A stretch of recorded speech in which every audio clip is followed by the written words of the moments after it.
In this video, we're going to talk about Git and GitHub and source control. Now, you might remember GitHub from our previous section where we used it to put the website online. But I'll show you that it is so much more than that. More importantly, Git and GitHub is used by most professional companies, and it is a skill that is expected to be known by all developers now. So this is an important section. One of the first things most developers have to do on their first day at the job is to submit something called a pull request, which uses Git and GitHub. We'll get through that in this section. Don't worry. You're going to learn all of this and it's going to make sense. Let's first start with source control. Up until now, we have only worked on small files. No team members, just ourselves, just a couple of files. But in real life, you're most likely not the only developer on a team. Most likely the projects are huge. There's many files. Source control allows us to make sure that multiple people can work on the same file from different locations. Think of it as Google Docs that allows people to collaborate on one document. But enough talk. Let's actually check it out. I have over here set up two folders. One is for myself, Andre, who just started a new job at X company. And I have Marcy here, who has been working at the company for a while, and she has project files over here. I'm actually using the files from our background generator video. Now, without Git or GitHub, what I can do is just copy and paste these files. So I have whatever Marcy has, and we can start working on these files. I can have my developer environment here with my terminal and my Sublime Text, and I can work on whatever changes that need to be made on the app.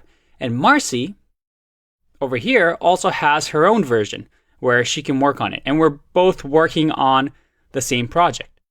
But let's say that both Marcy and I are working on this project, and she decides to change the project name from Gradient Background to Super Background. And at the same time, in my project, I decide to call this Cool Background. Well, now you'll have to set up a meeting between myself and Marcy and decide how we should change the code. And this is a small example, but you can imagine that as different programmers work together, there's always going to be this issue of one person changing one thing and another person changing another thing. This is where source control came in. And source control is a way to control this where we have one place instead of our own computers. In this case, it's just represented by the folder that I have in here. Instead of each of us having a copy of the project, with source control, we have a copy of the project, but there is a centralized location up somewhere, maybe owned by the company or somewhere on the internet, that has the ultimate version that we each talk to make sure that we each have the same version. Git and GitHub is a way to do this, to be able to use source control. And as a matter of fact, it's the de facto way of doing this. So like I said before, this is most likely the tool you'll be using every single day at your workplace. So if I go to the GitHub website here, what it allows us to do is it's a place, a central place that both Andre and Marcy can talk to. So even though we work on the same files, the same project, I can ask this central location, such as GitHub, hey, has Marcy made any changes? And Marcy can ask, hey, has Andre made any changes? And every once in a while, you'll get something like this where we have Cool Background and Super Background, where we have something called a merge conflict. What GitHub allows us to do is say, hey, I noticed there's a merge conflict. I see that you guys have both changed your background. I don't know who's right, but here's the information. Andre and Marcy, can you guys talk amongst yourself and figure it out? That's pretty much the workflow. So let's actually see what this looks like. The first thing we want to do is set up a GitHub account. If you haven't done it in the previous exercises, you absolutely should start a GitHub account. It's free. And like I said before, if you're a developer, you just need to have it. It's where everybody puts their projects. It's where you work. You'll be spending a lot of time on this website. You might remember that when we had the GitHub project, I also told you to get GitHub for desktop. Although we used that to make things simpler during that video, this is actually not the recommended way of doing it. It allows you to visually see and interact with GitHub, but it's kind of looked down upon by employers, and most people use the terminal or the command prompt to actually do this. So I won't be teaching you this way just because I think it's bad practice and getting used to the terminal is important. I'm going to close that and we're going to get this started. The very first thing we're going to do is we're going to click on Start a Project. And here we're going to call it whatever we want. We'll call it Background Generator. And you also want to leave it as public, and we want to click on Initialize this with a README. And we'll click Create Repository. And what that does, well, we've created a new project on GitHub. And here, the README, which is just a file that describes your project, you can see that it's here. We can type into the README whatever we want and it'll describe our project. But let's go back. If Marcy, let's say Marcy has been working at this company for a long time. I'm actually going to remove my files here. Marcy has been working at this company for a long time. And the employer finally decided, hey, we need to use GitHub. We're going to hire this new guy, Andre. We want to make sure that you both can work on it, on the project together without any issues. Can you put the project up on GitHub? So what Marcy will do is she will go to GitHub, create background generator, and then she's going to click right over here to clone or download. And she's going to make sure it says use HTTPS. And from here, you just click on this button, which copies this link to your keyboard. Then Marcy goes to her terminal. And right now we're in Documents. We want to have the project in the Marcy folder. So I'll cd into Marcy. If I click ls, I see that, yep, I have my files. Now, the first command that we're going to learn is called git clone. And then copy and paste what we copied from the website. We're just saying, hey, clone this project from github.com. So I press enter, and there you go. Everything is downloaded. If I go back to the folder now, I see that I have background generator. If I double click this, you'll see that I have a .git folder here that's actually hidden. You might not even see it on your laptop if you don't have this feature on your computer enabled. But this .git now allows me to communicate with GitHub. So what we can do now, Marcy can copy and paste these files and put it into background generator. Now let me show you the next git command. Marcy right now, if we see, she's in her folder, but now we need to go into background generator, because if we do any git commands here, well, it won't work because it's not a Git project. We need to actually go inside of the project that was created on GitHub. So I'm going to cd into that directory. Notice here, I have my terminal set so that it actually shows me what GitHub location I'm in, and I'll explain what master means later. Now that we're here, we can look at all our files. Yep, I see that now I have my README, which I created on GitHub, plus the files that I copy and pasted. We need to sync this so that if I go into my background generator, instead of the README files, Marcy can put up her files on GitHub. The way we do that is our second command, git status. It tells us that we have untracked files. That is, we have index.html, script.js, and style that are untracked. And it says use git add file to include what will be committed. So now that we see our status of what we have in our folder, we can say git add and the file name. So I can do index.html, git add script.js, and git add style.css. Let's clear this so we can see it. And now I can do git status again just to see what our status is. And now I have your branch is up to date, changes to be committed. You see that now with add, we've said, hey, we want to add these changes. We have new files that we've added and says to be committed. So the second step is to do something called git commit. And git commit says, hey, I'm committing that these are the changes that I want to make to GitHub. And it allows you to pass a message so that on GitHub, it'll show the message.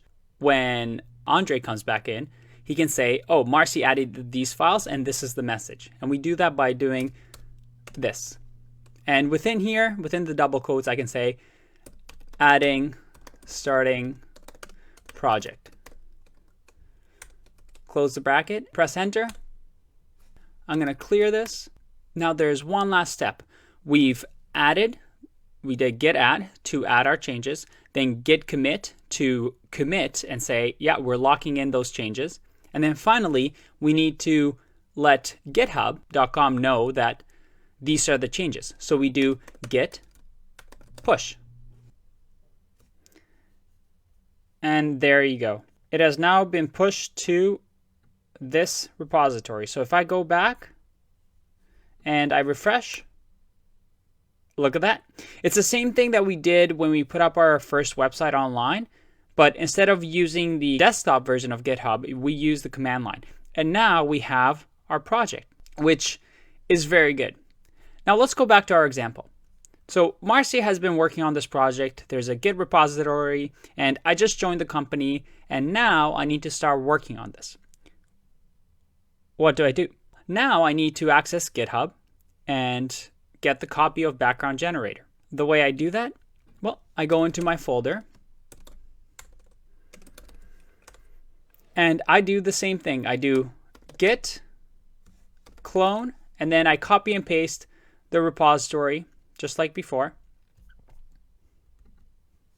Git clone and clone the repo. And there you go. If I go back to my folder, look at that. I have background generator. So we're both working now on background generator, but not off of each other's files. We're working with whatever version is on GitHub. All right, so now more realistic. We go back to working, and on the first day of my job, I say, I'm going to change the gradient background title, actually the H1 tag, to cool generator. If I save this and I do git status, well, I'm not in a Git repository right now. If you remember, I have to go into background generator. Let me open that up a bit so you can see. There you go. Again, these Git commands won't work if you're not in a folder that has the .git folder. So let me do that. CD into background generator. I'm going to clear this and I'm going to say git status. And look at that. It tells me that I've modified index.html file. And if we remember, I will say git add. I only have one file. I can do index.html. But if I had multiple files and I want to just commit all of them at once, I can just do the period. So I'll do that and then git commit and I'll add a message changing title. I press enter. I'm going to clear this. Okay, and again, I do git push. And it looks like everything went through. So let's open that up and check it out. I now refresh here.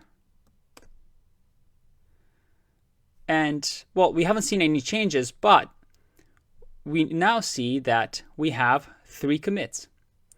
We have the initial commit, the adding background project that Marcy did, and it shows you all the files that were added. And if I go back, I have the changing title commit. And now I see that, yeah, Andre just changed the background generator, which is in red, to cool generator. So as you can see, we have a history of all the changes, and we can always go back if there's any mistakes. But there's one issue right now.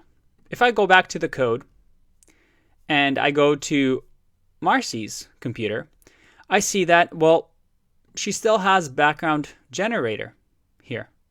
Why is that? Well, because her computer doesn't know that GitHub has been updated. The next command I'm going to show you, this is the last one I'm going to show you in this video, is git pull. So remember, git push to push the changes to github.com, and git pull to pull whatever's the latest. So I do git pull, and there you go. You see over here that it shows me that index.html file was changed. Now you see that my title has been changed to cool generator. Let's just say that Marcy saw my first change and she really likes how I've added cool generator, but I think she wants to make it capitalized. Again, she's going to save that. She's going to say git status. All right, I have my index.html file, git add, then git commit, and I'll have the message capitalize title, and then git push. There you go. Again, I go back, I refresh, and now there's 4 commits, and we see that capitalized title is the new changes. The first day of work is done. I come into the next day of work, and well, I want to start with whatever the latest project is of background generator. And let's say Marcy worked all night to change that title to cool capitalized. I want to make sure that I have the most updated version. So what I do is when I get into work in the morning, I'll say, well, I want to make sure that if there's any changes that Marcy made, I know about them. So I'm going to say git pull, and notice here how the title's going to change after I do the pull. And now I click to Sublime Text, and there you go. Cool generator. All right, in the next video, we're going to expand on this and show you what happens if both Marcy and Andre make the same changes. What does GitHub do? I'll see you in that one. Bye-bye. Welcome back. Let's continue from our previous video to talk about a more advanced workflow in Git and GitHub. Now, up to this point, both Marcy and I have just been working on, over here, branch master. What does that mean? Well, it says branches, but I only see master here. And you might have noticed one issue with the way that we were doing things. That is, if it's my first day on the job and I just changed the title, but maybe we didn't even want that change. Maybe that breaks our branding or breaks our app. But I was able to do it so easily to change it into master. Maybe Marcy didn't even know that I've added that change. And that's a big problem, right? You don't want to put things into what we call production, into what the user sees, if it's going to break our website. If you're a big company like Facebook, that could mean millions of dollars in lost revenue, even if you have a bug that lasts a few hours. So I'm going to show you a more realistic workflow that you'll have, and that is with branching. Let me show you what I mean. I have over here a visual of what Git is really good at. Up until now, we've been working on what we call master. That is the master branch. Think of the master branch as the authority. This is the right way that our app or our website should look. And up until now, when I added the cool background title, well, I went from background generator to cool generator. And then when Marcy changed it to capitalized letters, then we went to here. And we just went in a linear fashion from one end to the other, to the other, to the other. But like I said, that is a bit of a problem. So a better thing to do is what we call branching. If I wanted to change the title, I will create a branch and just call it little feature, for example. And I just work on that branch on my own without affecting the master branch, what the user sees. And only when it's finished, when Marcy has reviewed it, when we have tested it and everybody on the team's okay, then we bring it back into master. And you can see over here with the big feature, you can keep going for a long time on your own branch. And only when you're done, do what we call merge into master. I'm going to show you how that works today.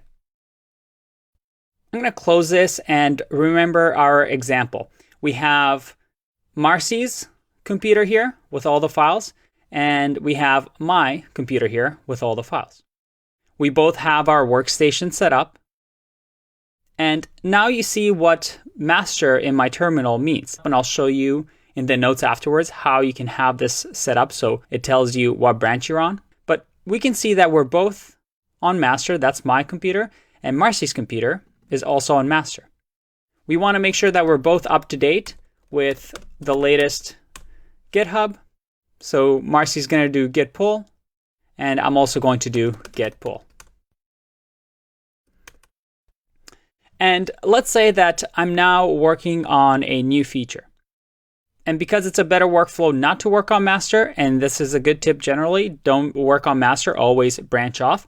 If I do git branch, it'll show me that, well, I only have one branch, and that is master, but we can add to it. We can say git branch new or little feature.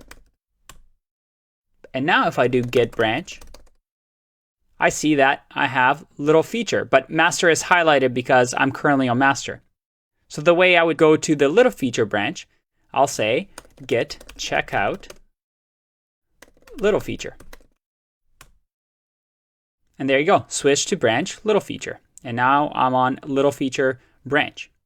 So what I've done is I've branched off of master and now created little feature. Let's create a bit of a change. I'm going to say in the little feature, we're going to change the current CSS background title to say, this is the background. I'm going to save here. And again, I do my simple workflow that we did in the last video. Git status.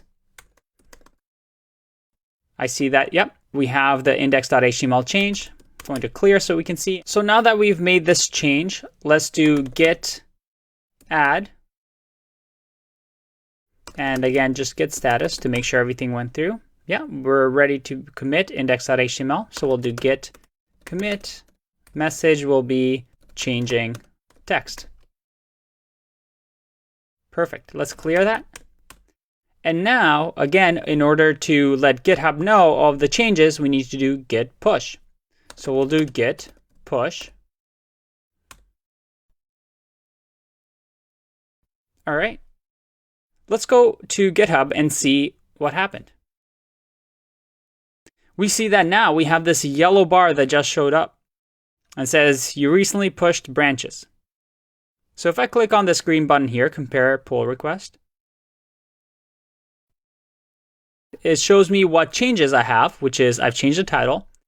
And here I can let Marcy know, saying, Marcy, I've changed the text. What do you think? And I click on create pull request. And now I have my PR. And you see here how it says merge pull request. Well, if we go back to our diagram, I've created this little feature. And now I'm saying, hey, Marcy, I've just done this new change. What do you think? Is it okay for me to merge it into master? And what will happen here most likely is Marcy will come, see this pull request. You can see that we're on the pull request tabs. So she'll be able to see them and seeing, oh, Andre just did this change. She'll look through the changes and she'll say, well, if she likes this, she could be like, looks good. She can click on start a review. And you know what? She likes this, so she's just going to approve.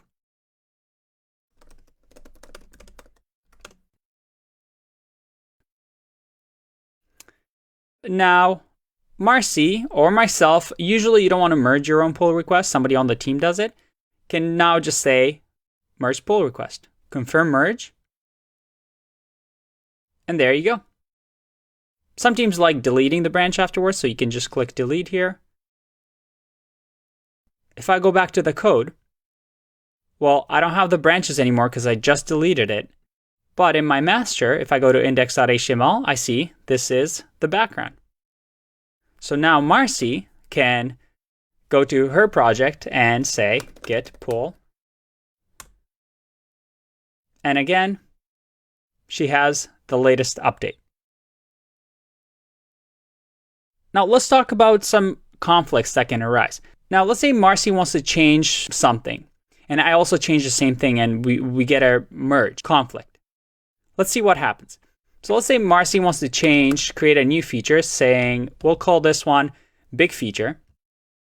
And she'll say git checkout or git branch big feature. She'll say git checkout big feature. And if I do git branch, we see that, yep, there's a new branch here. Let's clear that.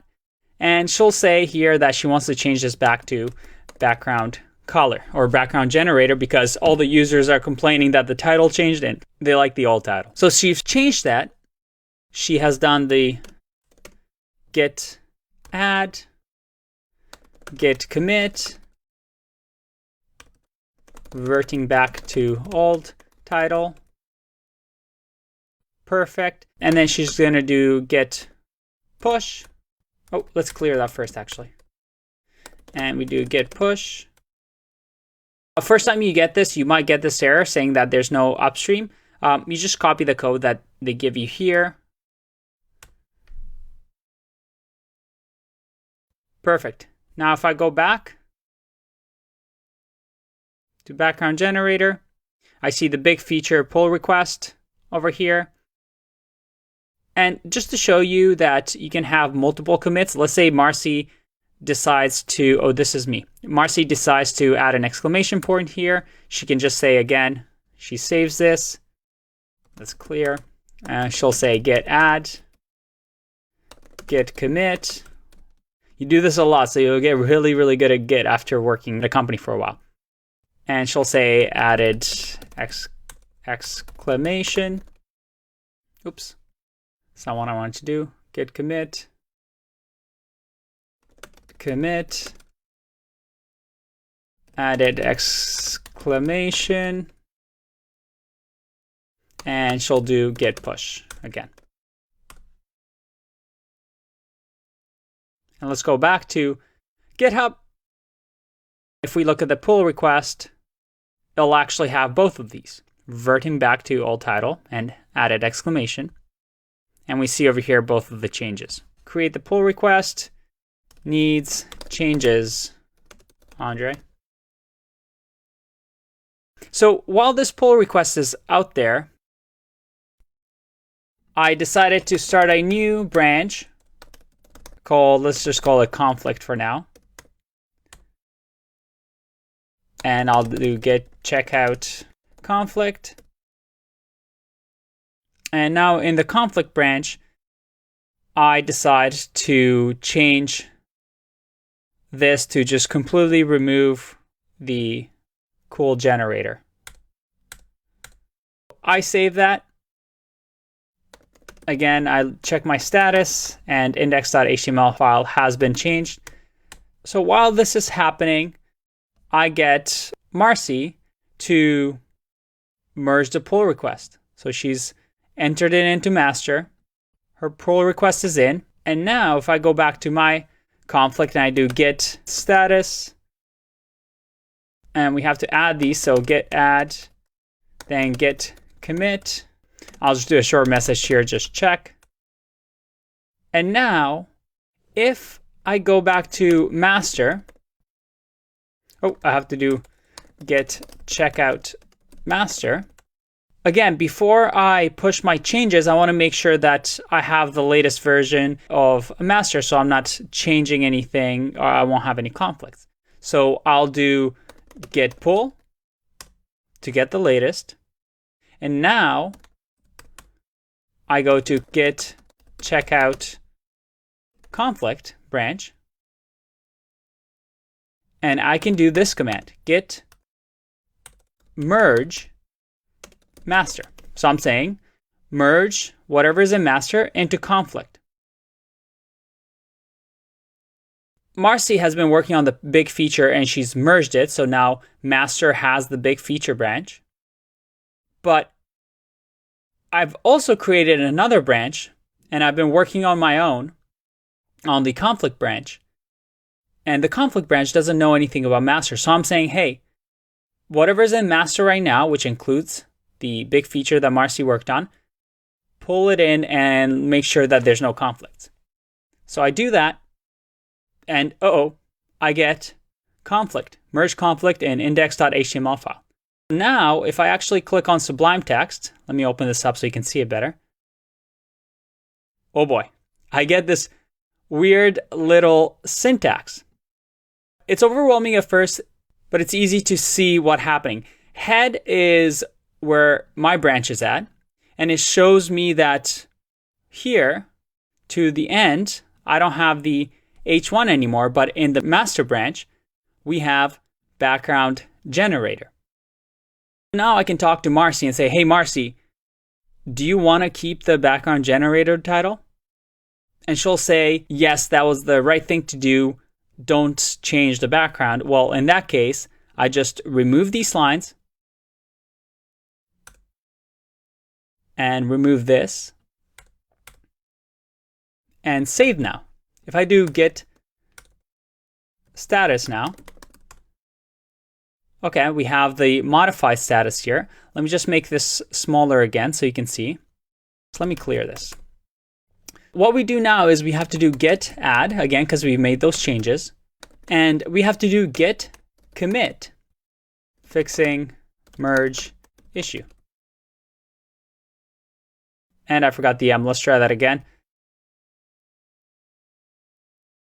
M conflict fixing merge issue. Let's clear here and do git status. Nothing to commit, working tree clean. And if I do git push, well, again, I get this error, but I want to show you this time around. If I do git push origin conflict, it now works. Let's go back to GitHub. See what sort of things we have. We have the conflict branch.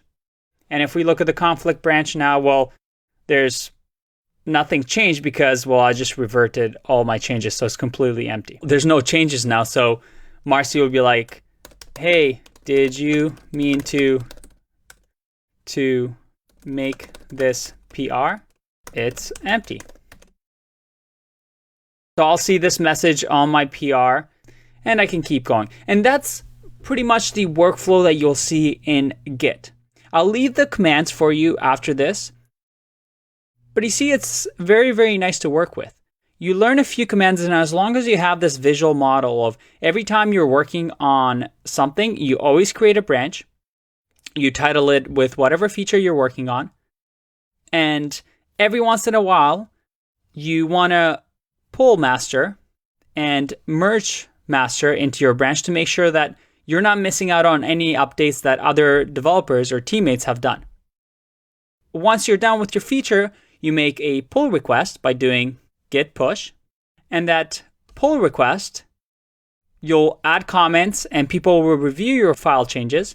And if they want you to make a few changes, then you can do again git add, git commit, finally make your changes, and then you can merge pull request. And once that's done, then everybody else on the team, there's now a new master, so everybody else on the team should do git pull as well. It does take a bit of time to get used to, but it's a really, really nice workflow to make sure that everybody on the team works on the same files, same projects, without causing any errors and making sure that everybody collaborates well. And that's it. Hope you found this useful. I'll see you in the next one. Bye-bye. In this video, we're going to talk about how to contribute to open source and actually take you through the steps. But first, for those who don't know, what is open source? Well, a lot of technology that has been created on the internet that we know today has been built on top of open source projects. And open source projects means that anybody can view the code. Anybody can see the code of a program, can inspect it, can modify it, can enhance it. In this way, the idea is that by sharing this information with everybody, we get everybody's input and we use the collective mind to improve software. Not only that, but it also benefits everybody, right? For example, the most famous example of an open source project is Linux, an operating system just like Windows or Mac OS, except it's built by everyday programmers. And it's code that is completely open sourced. Anybody can inspect the code, add on to it, and it's become so successful that most of the cloud that we know of, the servers usually run Linux. AWS, Google Cloud, Microsoft Azure, all of them use Linux. Some of you might be running Linux right now as you watch this video.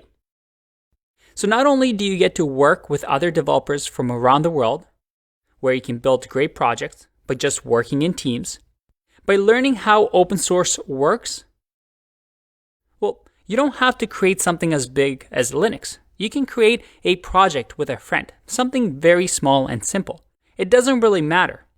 The idea is of collaboration, of openness and sharing code to hopefully improve on the collective knowledge. Finally, a lot of employers actually look upon open source contribution as a plus. So if you're able to put in your resume that you're an open source contributor, well, that's a good sign. Plus, it teaches you valuable skills using Git and GitHub to work in teams. If you're looking for job experience but you don't have a job, contributing to open source is the perfect way for you to learn how to work in teams and mimic a work-like scenario. This is a really important video and something I'm really excited about. So let's show you how to make your first open source contribution. Improve your resume, learn some real-life skills, and have fun along the way. Now, we've actually created some open source projects for you for this course. We have the Zero to Mastery repository here, where we can see that we have about 64 projects open right now with about 2,000 contributors. That's a lot of people, and this number is bound to increase. Now, this place was created as a practice ground for you, a playground. Nobody will yell at you if you break things. You can contribute, add silly things, whatever you want. It's a testing ground. The idea is to have as much fun as possible and make it as easy as possible to contribute to open source. Now, within that organization, we have a great community of administrator or management team that will help you with these open source projects. By the way, who are these administrators? They're right here. Ignore my name. I help out as well, but they do a lot of the heavy lifting. And they are past students, just like you, that have had a bit of experience now. Most of them are working full-time, but they are now helping out the community by helping with our open source projects, our Discord, and generally just helping our community grow. So shout out to them. If you get a chance, say hi to them on Discord. They definitely do a lot for this community. They're very active on Discord and they really help maintain all of our open source projects. So let's learn how to make our very first open source contribution. I do want to note here that this isn't the only way for you to contribute to open source. This is just a playground that we've created for you. But once you contribute here, you can go off and contribute to all the other open source projects all over GitHub they can find. You can contribute to projects like React and Angular. The world is your oyster. Or you can just stick to these, as we actually have a ton of projects here that are fun. We have events going on like Hacktoberfest. Well, we'll get to that shortly. We definitely have a great community of developers and we can create some awesome projects together. Now, the way you want to get started is to first go to the Start Here guidelines. Now, in the Start Here guidelines, and I'll link to this page, you actually have a 4-step guide to get started. The first thing you want to do is to actually watch the Get Started guideline. A fellow student actually created this guide for you to follow the steps that I'll mention in this video. So you always have this as a reference. So after this video, definitely check out this document as a reference. But otherwise, once you've browsed through the document, make your first pull request. So if you've already watched my Git and GitHub videos, you should be all set. Otherwise, hopefully you're familiar with Git and GitHub. Now, the first thing we want to do is to actually add our names to the contributors.md file in this project. So if you go up, you'll see that we have a contributors.md, which stands for Markdown file. And if I click on here, you see that all the contributors that we have over 1,000 contributors. And if you scroll down, these are all their GitHub names. So your first task is to actually add your name to this list. So how can we do this? Well, we can just clone this repository, but a more recommended way of usually contributing to open source is to fork the project. Fork essentially means copy over the entire project and put it on your own GitHub profile. So if I click fork here, and we see over here that you can select where you want to fork the project and you want to select your profile. So once we fork this project, we make a copy of it. It's like we own this repository now with our own version of the Start Here guidelines.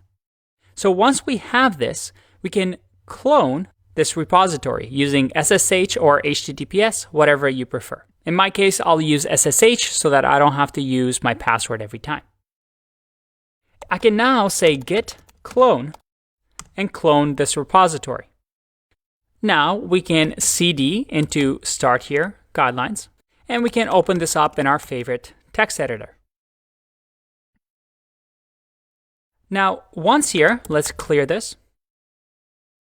We have the contributors file, which we need to add our name to.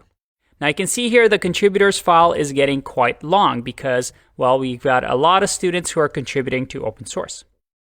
But at the very end, make sure you're at the very end here, you want to add your own name. Now here's the thing. Right now we're on the master branch, but I'm going to show you what a good practice is. We have our forked project, and we want to create a new branch to work off of instead of master by saying git checkout -b to create a new branch. And we want to name this branch. In our case, let's just name it test. If I hit enter, you'll see that now I'm on a new branch called test. And in this branch, I can add my name to this contributor list. In your case, you'll want to use your own GitHub profile. So we're using Markdown here, which is a syntax to write and have some functionality. For example, if we go to the contributors list, you'll notice that they are all clickable links. So we essentially use the same notation. We do a dash, square brackets with your GitHub username, and then in the parentheses, we just have the actual URL that you want to link to. In our case, the GitHub username that you have. So your GitHub username here, GitHub username here. Once we do that, we can save this file and now go back to our terminal and say git status. And we see here that, yeah, we just modified our contributors.md file. And if I do git diff to see any changes that we've made, we see that we've added this new line. So let's clear this. We have our name all set up, and we can now add this commit by saying git add and dot for everything. We'll add everything, and then git commit, and we'll write a message that says added my name to contributor list. There we go. So now it's time for us to push these changes. Now if I do git push origin master, Well, right now, what that would mean is that we want to push to origin, and the origin is this start here guideline, which I forked. So the origin is actually my version of the project. And if I want to push to master, that is the main branch. But we don't want to do that because ideally, we want to be able to also change and add our name to the original Zero to Mastery Start Here guideline because this is the main project. So what we can do is instead of master, push to our test branch. So we say git push origin test. There we go. Now, if I go back here and go to my project and I refresh, I now have two branches, the master branch and also the test branch, which I just updated. So one way to do this is to click on new pull request. And you can add comments here like I've added my name to the list, and you can tag some of our maintainers. In my case, I'll just tag myself. If I do create pull request, I now have my pull request. And notice here how my pull request is now at the Zero to Mastery Start Here guideline. So that if I go back to our Start Here guideline, I see that I'm part of the pull request now, right here. And because I've tagged one of the management teams, so in this case, it was myself, or you can tag any of the management team that we have. Now, in this case, I'm cheating because I also help manage this. So I can just myself merge the pull request. Most likely in your case, you won't be able to merge it yourself. But if I click merge and confirm, there we go. I've merged my project. I've deleted the branch and the pull request is closed. If I want, I can even delete my own fork. But for now, let's keep it the way it is. Let's check the Start Here guidelines and see if my name has been added to the list. If I scroll all the way down, hey, check that out. There's my name on the list. So I've been added to the contributors list. That was pretty easy, right? And the cool part is that now if I go to my profile, I actually have Zero to Mastery as one of my organizations. So if you're able to add yourself to the contributors list, you can actually join the Zero to Mastery organization and have this little icon appear on your GitHub profile. And lots of GitHub profiles have organizations, so people usually have their workplace icon in here. So it's just a nice little thing to have on your profile to show that you're involved in the programming community. So we've just made a pull request, which was step 2, and that was pretty fast, right? Finally, the next step is to go join an actual project and start contributing the way we just learned in our Zero to Mastery organization. Now, there's actually a guide that we provided for you to figure out what project you choose, what's going to be good for you. We also have in our Discord a group projects section where we can look at some of the current projects that are happening, or you can just go to the Zero to Mastery organization and pick any of the repositories to contribute to. Now, in the next video, we're going to contribute to one of these projects and show you a real life scenario. I'll see you in that one. Bye-bye. Welcome back. We've just done our first contribution, which wasn't that crazy, right? We just went to the Start Here guideline and added our names to the contributors list. But let's actually contribute to an open source project now. Now, in our community, every month we do coding challenges. Now, you can search for coding challenges here, but this month is a special event because we're actually doing a Hacktoberfest event. And this happens once a year in our community in October. And you can see that if we click on the Hacktoberfest 2019 link, so depending on when you watch this, you might have a different year. You see that we've provided for you an opportunity to contribute to an open source project. We actually have Animation Nation.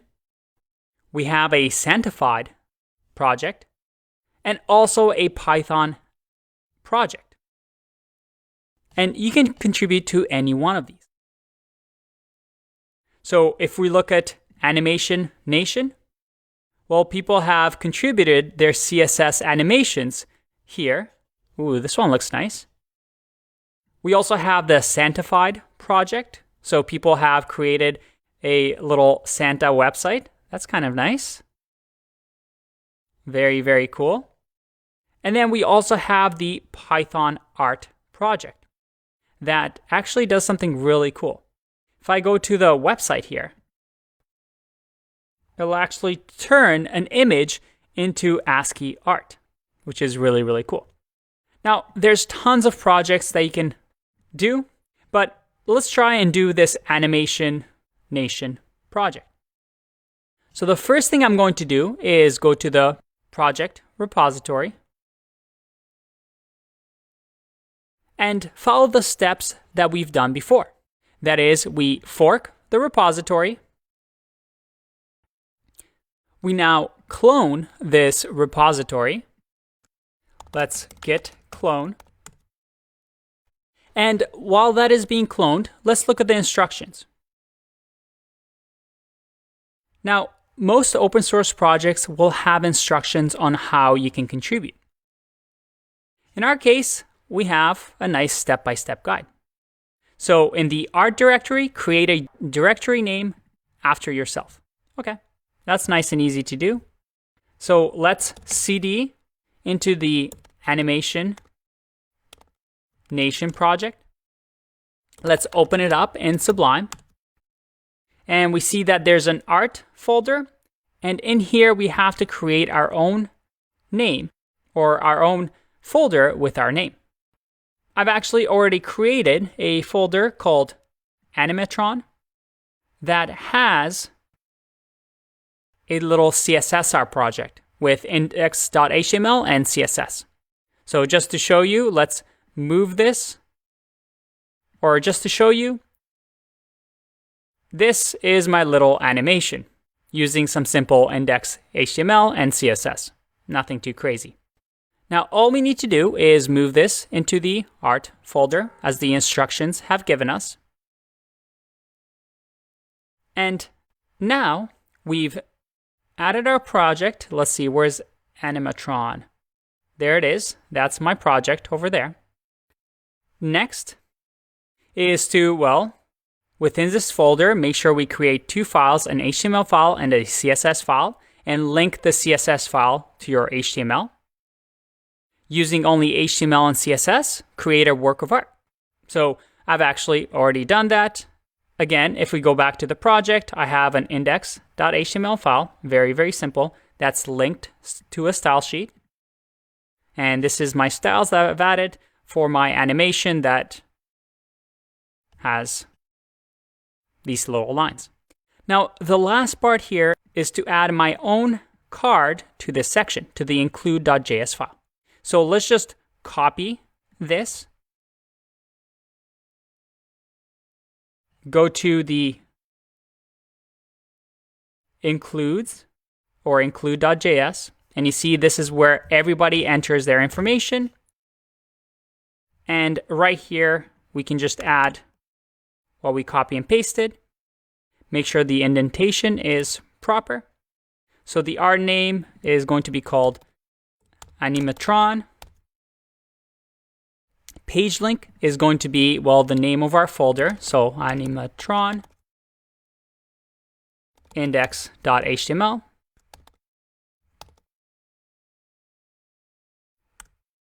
And then the GIF name, which they suggested that we include a GIF. So if I remember correctly, the GIF name was trans.gif. Again, I just created a little GIF of my animation. So we'll call it trans.gif.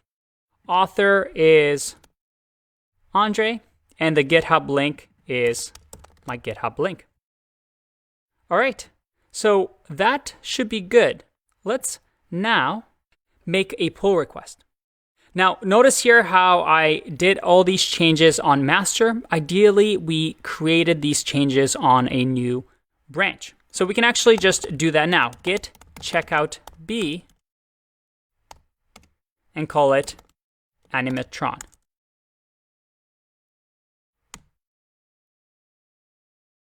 So if I do git status now, I see that I have 2 changes. That's good. Let's do git add, git commit, adding my artsiness to the project. And then finally, git push origin animatron. All right, if we go back to the project, we see that we actually now have a little icon that says compare pull request.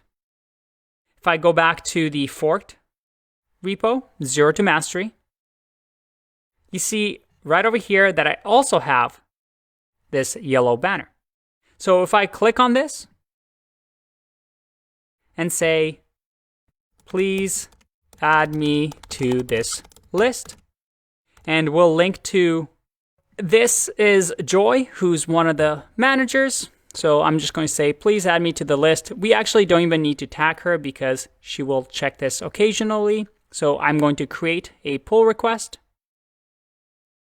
It's now opened. That's awesome.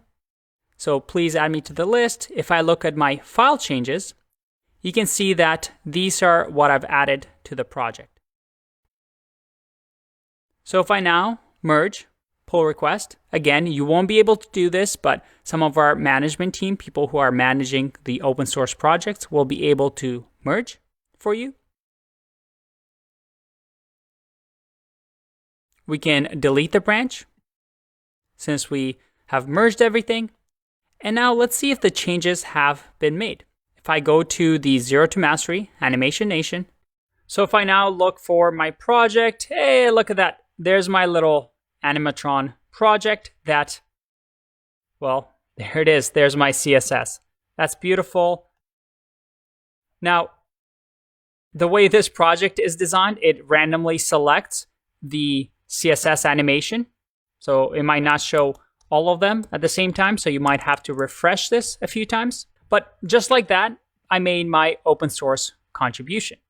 Now, there's a ton of projects here that you can join.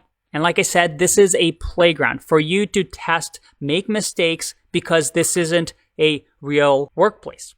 We want to practice these skills before we actually go into work and make big, dangerous changes. And that's open source. I highly, highly recommend that you get involved. It's a great way to work with others. It's a great way to learn how Git and GitHub really work. There's no doubt that there's a lot that an individual programmer can do. However, the progress and scale that something can be built is really compounded when many people work on something together. Go make your first open source contribution and have fun building things with your fellow programmers. It may one day lead you to impress a potential employer. See you in the next one. Bye-bye.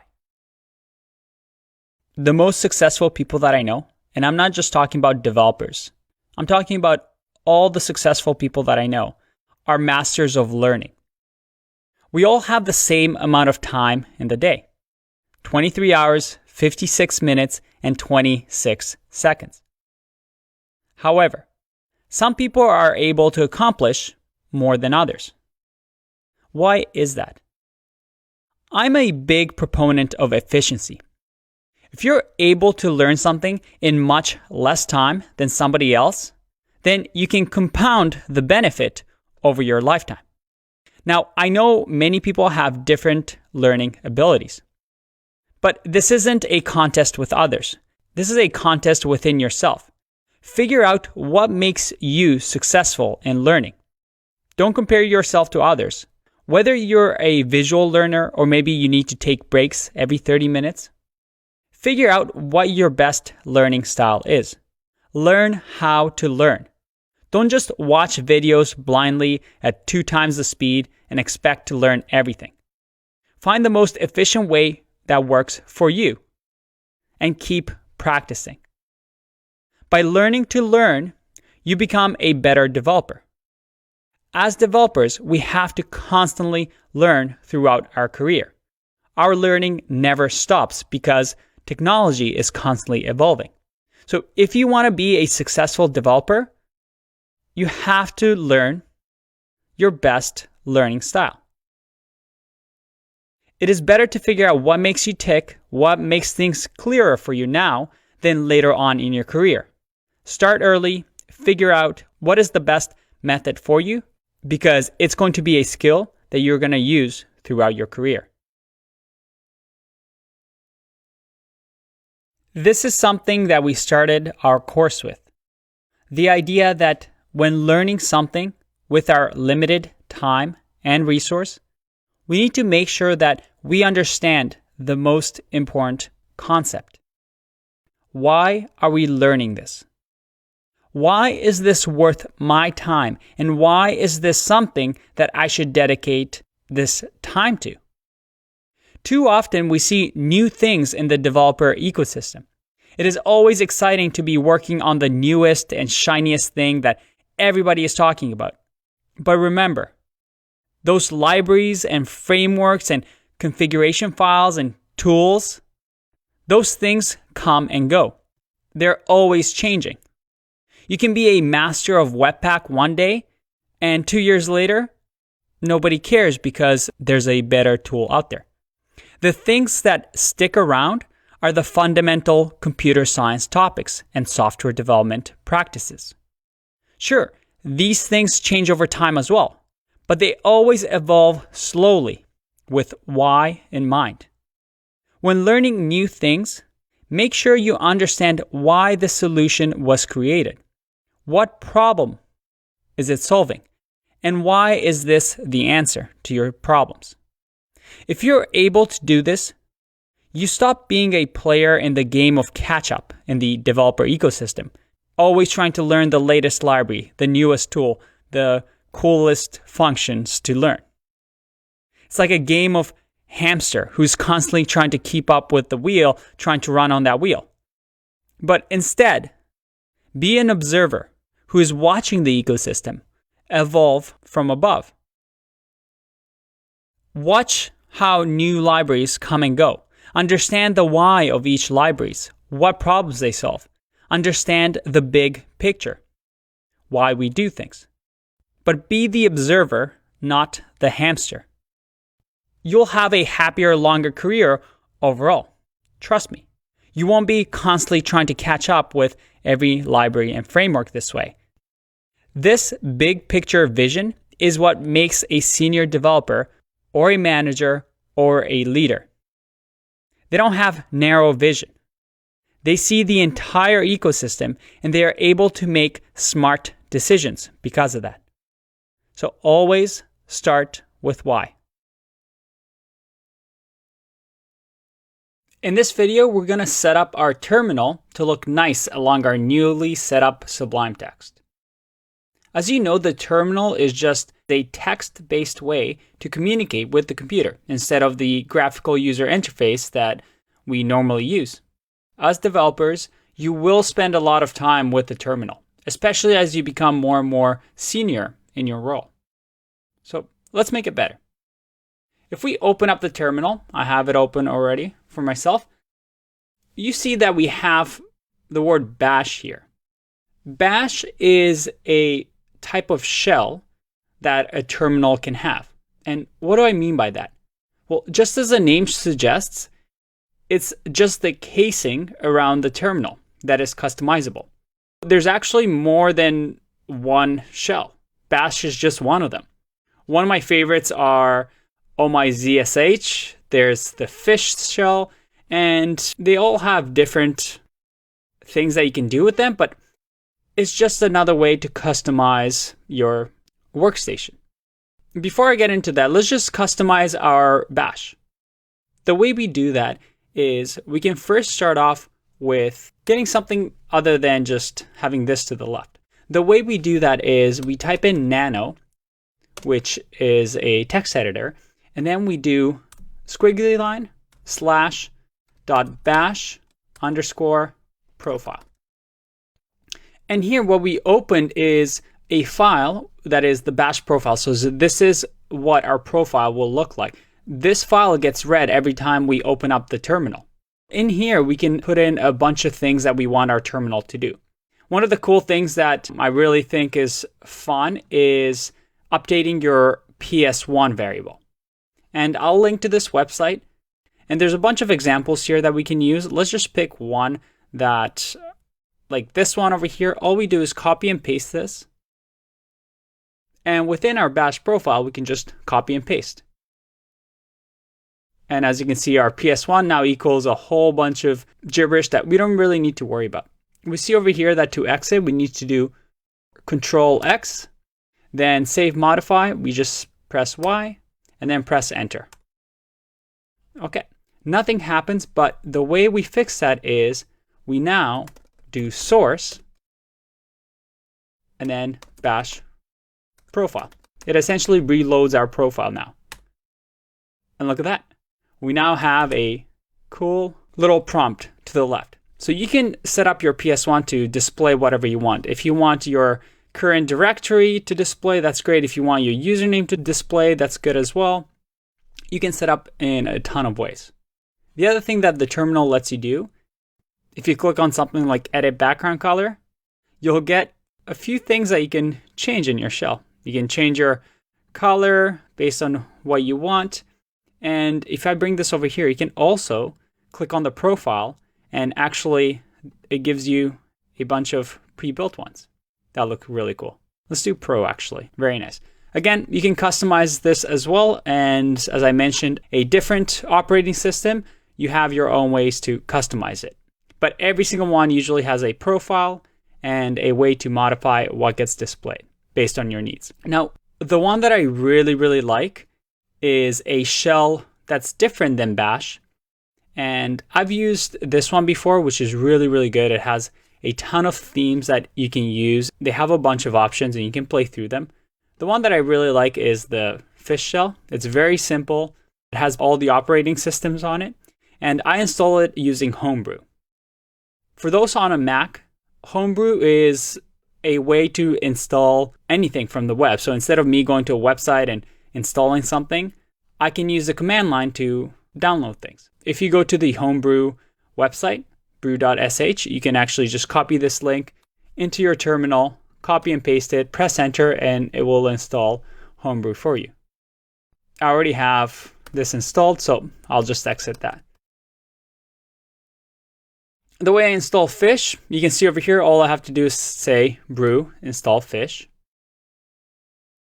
And while this is happening, I want to show you another option. So we have the terminal over here, but iTerm, which again is specific for Mac, is really, really nice and it's way more customizable than the terminal. So I prefer using iTerm 2. If I open this and double click, and look at that. This looks way nicer already. So let's just compare them side by side. I have my, let's make that a little bit bigger. I have the bash shell here, and I have the fish shell here. Although they both are in the desktop right now, they're running on different shells. The fish shell has, just like we have with the bash profile, has its own profile. So you can set it up. And you can set up which one gets activated when you first open up the terminal or iTerm. What I recommend is to set up your workstation in a way that's nice to you. My preferred way is to use iTerm and the fish shell. But if you want to use bash, that's great. The beauty here is that if I type in bash, I get taken to the bash profile, and if I type in fish, I get back to fish. iTerm also lets you just customize everything really nicely. If I go to preferences, you'll see here that I have appearance, profiles where we can have colors set up. And there's a ton more you can do with your terminal that I won't get into this video because everybody has their own way of doing things. I just wanted to show you a basic setup so that now you have a nice environment that you can work in. I'll see you in the next one. Bye-bye. Hello and welcome to the Ask Me Anything video that I just impromptu decided to do after we hit 1,000 students, which was just last week, and we already have over 2,000 students. So I want to start off by saying absolutely thank you. Thank you so much for being part of this course. It is beyond what I expected. I thought I'll get a couple of, 100 and call it a success, but I've really loved interacting with a lot of you. We have students from over 100 countries, and everybody's so excited to learn with so many different backgrounds, and I just love the community that has come out of it. Like I said, it was beyond my expectation, and I love that everybody's so excited about learning to code. So thank you so much.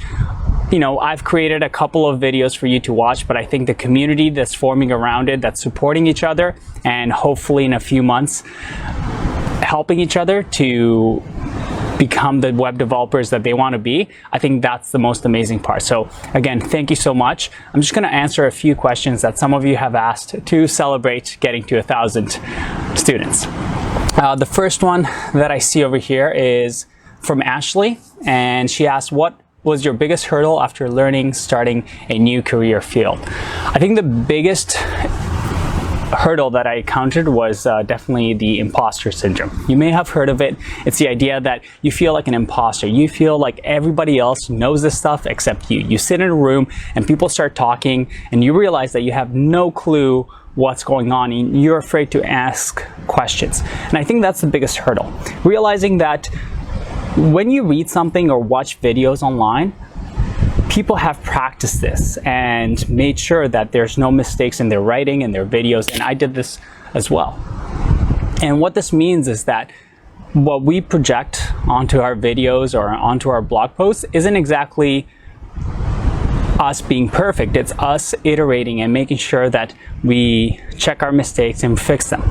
So nobody out there knows every single answer about web development or coding. We all are beginners and we are problem solvers. We're really good at solving problems, not just dictionaries that know everything.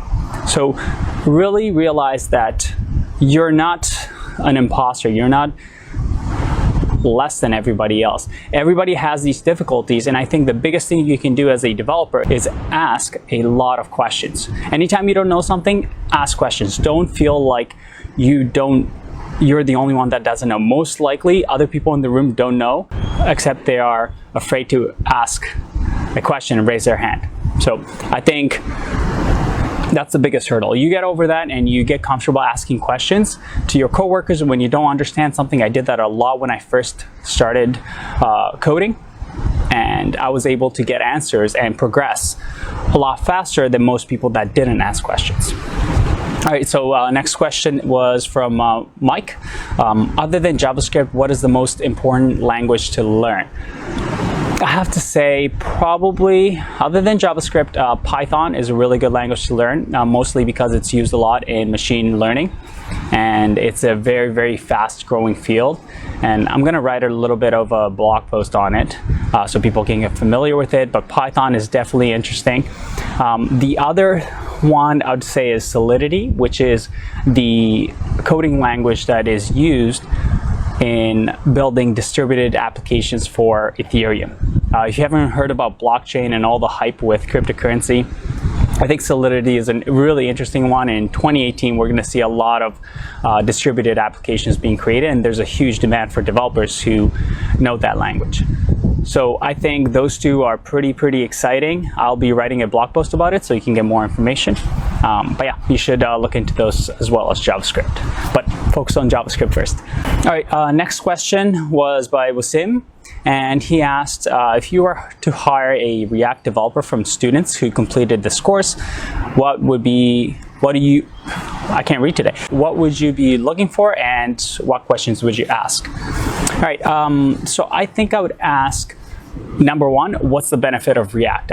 Did they just learn a couple of syntaxes and know React, or do they actually know what problems React solves? And I go over that in the course, so hopefully you understand it as well. And then I'll also ask about what are its shortcomings. When is it a bad time to use React? Because I've seen a lot of people who get really, really excited about the technology and think it's the greatest gift ever without understanding that not every problem can be solved by one library. I think React is great for some things, but not for everything. And there are a lot of shortcomings that come with React that you should know as well, because if you're able to understand the pros and cons, well, I think then you truly understand the library and you're able to make a good decision as a developer. And it's something that I try to do in this course, which is not necessarily learn a bunch of functions and ways to do things, but deeply understand them, know what problems they solve and when they're good to use. And if you deeply understand that, then I would 100% hire somebody, because I know that they have deep knowledge about something and not something superficial, which in turn means that they're able to do more than just follow instructions. They're able to think on their own and doesn't just follow the rules and follow what I say, but can think for themselves and make good decisions. All right, next one by Josh. Which programming blogs do you read most frequently? I definitely like Medium. Medium is great for technical blog posts. If you haven't been there before, just medium.com, and just follow anything. Actually, I would say just follow the top 10 articles daily and browse through them and see which ones are related to technology. I think they're really, really good. It's actually how I started this course. I wrote a Medium blog post that became very popular, and I thought, hey, maybe I should create a course. The other one is Software Engineering Daily, and that's a podcast that is really, really good. And it's not just about web development, it's just about software engineering in general. And it can get very technical at times. It really gives you a good grasp of what's out there and the technology as it evolves.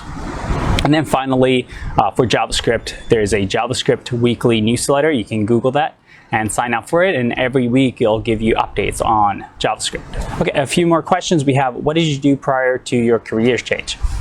So I've actually had an interesting career, I guess. I used to train tour directors around the world, so I'd fly to Costa Rica, for example, and train people. I also had a small business that I actually used to run yoga and surf retreats. So I've always worked with people, and every once in a while I would need a website made. And I would give a bunch of money to a developer and never know what was happening behind the scenes. The finished product would never come as I wanted it.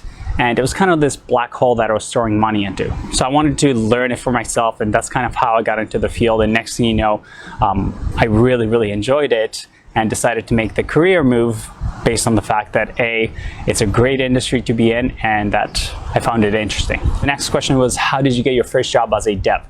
So I actually got my job as a developer 5 months after starting with HTML. I didn't know what HTML, CSS, JavaScript, any of that stuff was. Didn't really know how the internet worked.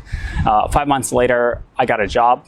And not even as a junior developer, but as an intermediate developer. And that's nothing to show off, but just to show you how fast you can progress through this career if you really work for it and understand the fundamentals. So the first job that I got, I actually applied by messaging a bunch of companies that I was interested in and finding their email, their CEO's email, and letting them know that I was interested in a role and that I was solving a specific problem that they had. So I would research a company and say, hey, I noticed that, your website or your app could have this and this fixed. This is how I would do it. Or I would message a CEO and be like, hey, these are my past achievements. I've recently turned into a developer, and I guarantee you I will work twice as hard as anybody else on the team, and just kind of make a grand promise, I guess, in order to really catch your attention. So another question was, and how did the interview go? I actually had multiple offers when I first got my developer role. And I think I was able to get those offers not because I was the best developer in the world, and by no means am I that now. But I think in the interview, what I was able to do was to convince them that I will work harder than everybody else. And I made sure to do that by showcasing that I come from a different background. I'm not a computer programmer that graduated with a degree, and I turned that actually into an advantage by telling them all the other things that I've done beforehand, and then finally showing them that I was a self-taught programmer just like yourselves, and showing that I had the ambition and determination, so that by the end of the interview, I was able to convince them that although I may not be the most skilled developer out there, I'd be the hardest working, and I would make sure that I would learn these things so that I'd become a really, really valuable employee in 6 months. And I think if you're able to do that, you'll be surprised how many more offers you'll get, because there are a lot of developers out there, but it's really, really hard to find developers who can follow instructions, B, can work hard, and C, aren't so confident in their abilities that they have a narrow vision and don't take others' inputs. So if you're able to convince somebody that you're going to help them out, you're going to work really, really hard, and that you're going to be an asset to them that will make their life easier, I think that is a great, great way to land a job. All right, next question from Wan is 3 books that have inspired you in some way. And I've chosen non-coding related books just because I think the coding related books, all the popular ones, everybody knows, or you can Google them around. But the 3 books that have really inspired me, one is the 4-Hour Workweek by Tim Ferriss, that some of you may have heard of. It's a very popular book. I don't like the actual content, tips and tricks, but I really like the way that Tim thinks, and he thinks in efficiency. And I'm obsessed with using our limited time to the most efficient degree possible. So that means, what is the best way for me to learn a topic and not waste my time? What is the best way for me to learn something and get rewards as soon as possible? And I'm sure you can notice in this course, that's what I did. I wanted to find the most efficient way possible to start earning money as fast as we can and start working in teams as soon as we can, because, well, we have limited time and we're able to learn a lot more when we're surrounded by others, when we're working in development teams. So that book, not just in developing, has really influenced my life to make sure that I think critically about what I do to grow in career, personally, financially, emotionally, just everything, to try and look at everything and analyze things. The second book was the So Good They Can't Ignore You. And this book is by Cal Newport. And it's a book that I read and it changed my thinking completely once again. And it taught the idea that passion isn't really a thing. When we're young, we think that, we're passionate about traveling, we're passionate about, surfing. And we try and follow this passion. But this book argues that passion actually develops from mastery, from becoming really, really good at a skill where people start paying you money for it, where you become respected in your field and people have admiration for you. And when you become really, really good and master at your craft, well, that's when you become content with your life. That's when you feel like you're providing value to people. And that book has really, really shaped the last couple of years for me. It's why I've really gotten into coding and I've really started to enjoy it more and more. It's because I've become better and better at it. So I highly recommend that book. Finally, the third book is Smart Cuts by Shane Snow. And this is the book that I recommend to everybody taking the course, especially those that don't come from a computer science background. It talks about how you can actually climb the ladder of success, not by just following the traditional path, but by jumping from side to side. From, if, for example, you were an actor and now you want to become a developer, well, this book argues that that's actually better because you're able to use whatever you learn into that field and jump on this other ladder of developing and use those skills that no other person has, such as communicating well with people and being empathetical and mimicking body language from each other. That's something that, you know, not a lot of developers know. So using those side skills to your advantage. You can definitely check out the book. It's really, really good. Highly recommend it. All right, next question, your opinion on the blockchain technology. Very, very cool stuff. I'm actually really interested in it, and I'm writing a blog post on it. I think everybody should learn the blockchain data structure. You can actually do it in JavaScript and build this simple one quite easily in a day. And I think it's very, very exciting. I think there's a lot of hype around it. I wouldn't recommend investing in it. But, you know, to each your own. I think the technology is actually very interesting, and there will be big changes in 2018, and the field will grow really, really fast. All right, this is getting long, so last two questions. We have, what is the meaning of life? I'm probably the worst person to ask that to. I have no idea, but I can tell you one thing that I live my life by, and I heard it somewhere. I wish I could credit the person that I heard it from. Provide more value than you capture. And I think that's really interesting. And this is what I did try to do with the course. I tried to provide a lot of value, as much as I could, and you know, there are times that it really, really sucked making this course because it took a lot of hours, a lot of editing, and a lot of times where I didn't like the video, so I had to redo it over. But I wanted to provide something really valuable and just capture a little bit of the benefit. And I like this way of thinking. I like this idea of providing out as much value and not necessarily capturing it and getting upset if, you know, your course gets copied and torrented and people download it for free. If you're able to help a bunch of people, that's great. If you're able to capture a bit of the benefit, that's great as well. But I think that's a really nice way of looking at things, and if we all strive to do that as web developers, to capture a little bit of the value that we provide to the world, I think the world would be a better place. All right. Last question. How many messages do you get every day from your students? I mean, well, this number has definitely increased.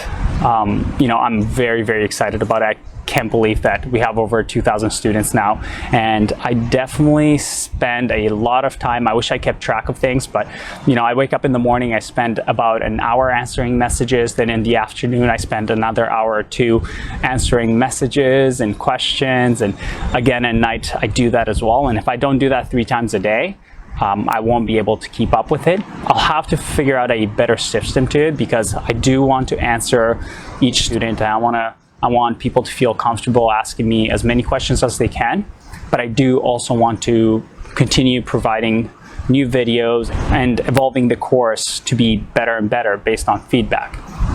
So we'll see. It's been so much fun right now and so exciting that, as some of you know, I've quit my job to focus on this course full time.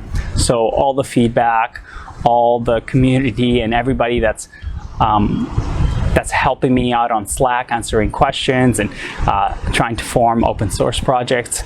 It's been really, really fun, and this is probably the most fun I've had working in my life, and for that I really, really thank you. I think you're all amazing, and I think what I provide to you is perhaps 20% of the value. I think the community and the support that we're creating with this course is the big benefit, and I hope it keeps growing, and I hope it becomes something bigger than I ever envisioned. And I hope all of you, by the end of this, get what you want out of it, whether to improve your skills to get a job or just to get a little bit smarter.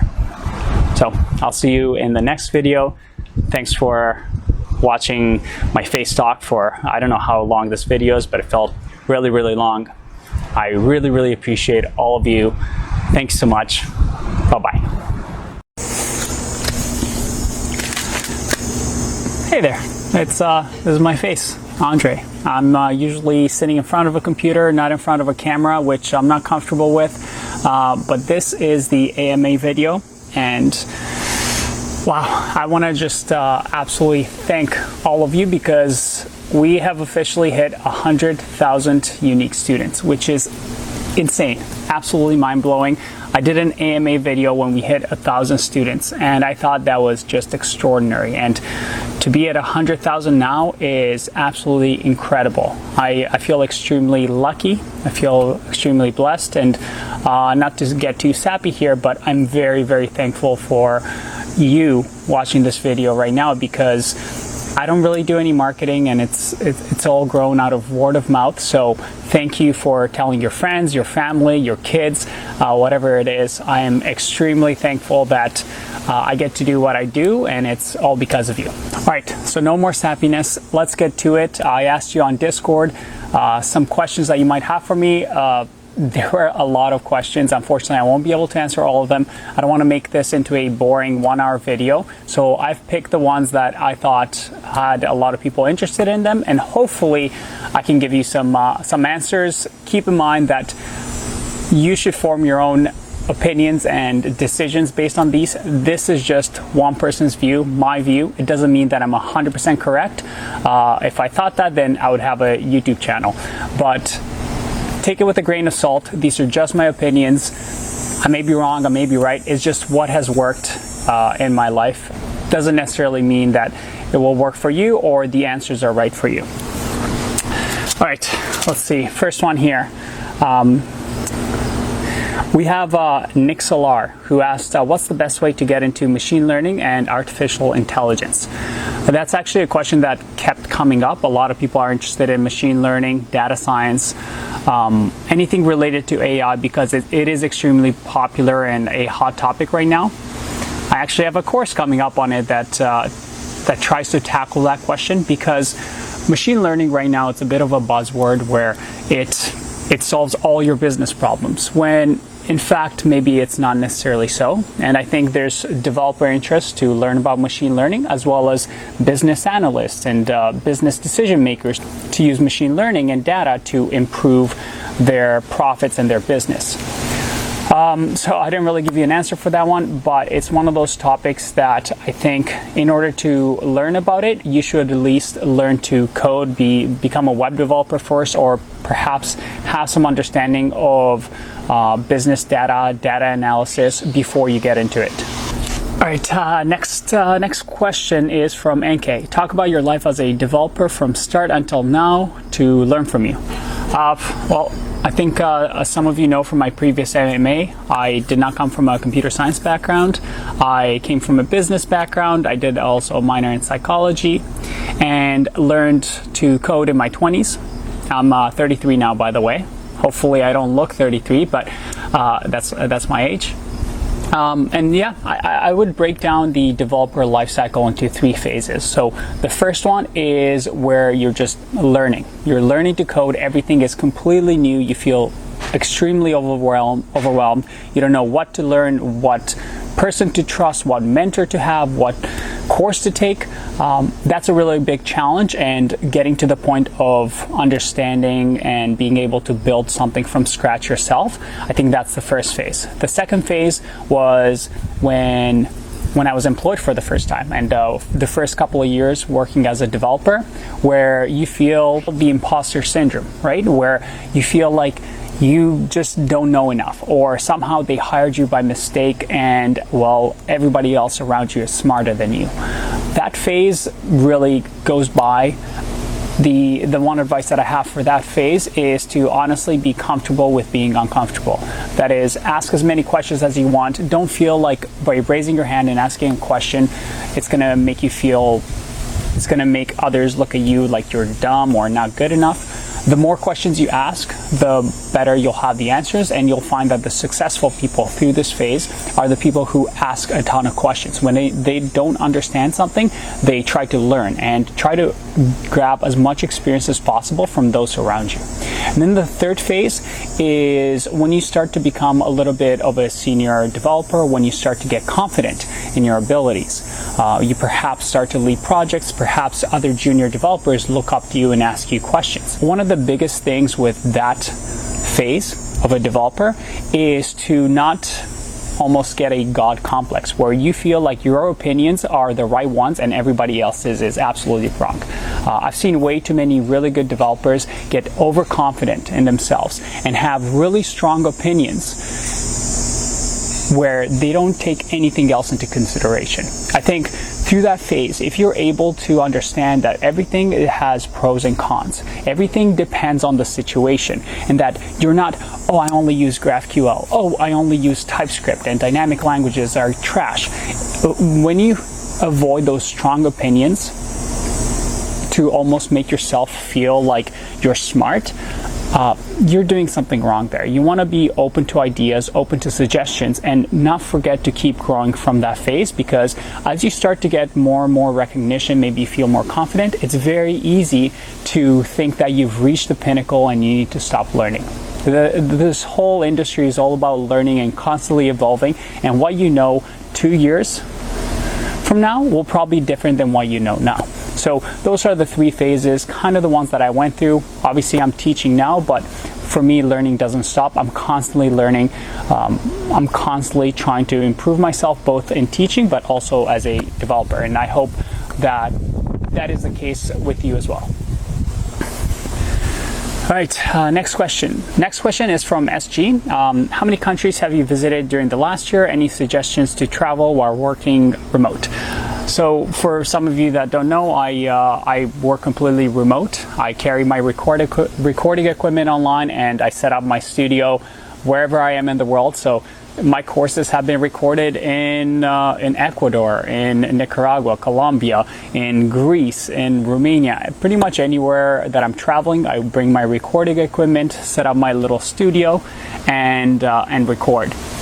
So last year I traveled to, I would say, about 7 or 8 countries where I lived in them long term. My favorite was I actually recorded the Master the Coding interview course in a little house on the side of a volcano in Ecuador. We're the last house at the very top of the volcano. So we had to hike down and grab groceries every time we needed to eat or wanted to cook dinner, and hike back up with all our groceries. That was a lot of fun. Any advice for remote?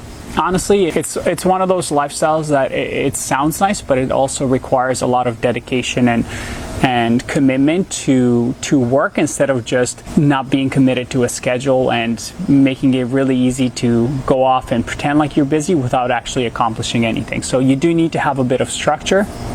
But for those that are self-motivated and determined enough and can keep track of tasks and don't get distracted often, it's definitely a lot of fun. All right, this next question, I think I got asked maybe 5 times from people like Dorjan, Shupar, Scramblelock. All of them essentially said, why did you quit your full-time job? How come you're not a developer anymore? Well, let's say that I'm still a developer. I do a bit of consulting work on the side. The reason that I quit my developer job was mainly because I wanted to travel a bit and take a break. I had spent a couple of years working for other people and working on projects that perhaps I didn't care too much about. I was working for other people's passion projects or businesses, and after a while that kind of gets old, or at least it did for me, where I found that I stopped learning as much. It was just repeating and doing the same thing over and over. So I decided to quit and kind of figure out what I want to do next. And along the way, I decided to record some videos, my first course, Zero to Mastery, to just keep myself busy and keep doing something and help people who were like me, where they didn't have a CS background and wanted to get into web development, but there wasn't a clear path for them to do so. So I recorded that course and it took off, and all of a sudden this became my full-time job. And now I would 100% still go back to being a full-time developer, but I'm having so much fun teaching. I still get to code every day. I still get to learn every day. And if anything, I think this way I have a bigger impact on people's lives than I did when I worked on a single project. So that's why I quit my job, and in the end of the day, it was one of the best decisions I ever made. have another question here, which is, what is my biggest regret? I feel like I'm in an interview right now, so I'll give you my interview answer in case you ever get asked this in an interview. So my biggest regret, honestly, there's nothing. I'm really happy that I learned coding when I did, in my 20s and not when I was young, because when I was young, I was able to learn different skills. I was able to learn about business, about psychology, about communicating with others and people. And those skills helped me get my first job as a developer. Although maybe I started to code when I was a lot later on in life, it's not like I didn't do anything before my 20s. I was learning different skills. And for those people that perhaps are thinking, am I too old to learn to code? Or I'm in my 30s and there's people, in their teens that are learning to code right now. There's no way that I'm going to be able to keep up. Keep in mind that most likely you have skill sets that other people don't. And when it comes to regret, honestly, there's nothing. As long as you're learning every single day and learning something useful, over the years, that's going to compound. And honestly, every single mistake, every single decision that you make leads you to where you are now, which sounds a little hokey pokey, but it is true. Honestly, there are no regrets. If you're learning, you're never going to have regrets in life. All right, Yex, how's it going, Yex? Asked me what annoyed you the most about being a developer. I usually don't get annoyed. I'm pretty easygoing. But the one thing that I did notice was that as people get more and more experienced, they tend to form really strong opinions. And everybody wants to feel like they're part of a group. And I think we see that a lot on Twitter and YouTube and all these people with really strong opinions that kind of gang up on other people that have different beliefs than them. I think it's very easy in the developer community to have something like that where you're thinking, my React team is better than your Angular team, or TypeScript and static typing is the way to go, or REST is dead and let's all use GraphQL. I think when you have that type of mentality, it's really hard to actually have smart discussions and decisions within a project. It becomes really easy for those who feel superior to others and feel confident in their opinions to really impose their opinions on others, especially junior developers that are susceptible and have less experience, so they start to believe these senior developers that perhaps have really strong opinions. And in turn, that kind of creates this wave of more and more people that think it's a good idea to have strong opinions and debate with others and argue with others and telling people that their code sucks and their code is the right way of doing it. I think that was a little bit annoying to deal with because I think it influences junior developers a lot, and I don't think it's a good attitude to have when working with others. I think being somebody senior, being a lead, being a project lead, it means you're a person that doesn't put other people down, but it lifts others. And that was a little bit annoying because I saw that was a little bit prevalent, where everybody's trying to almost outbeat each other and be a better developer than this person and this person, instead of all of you growing together and learning together, because there's enough developer jobs for everybody. You don't need to beat out everybody to be the number one developer.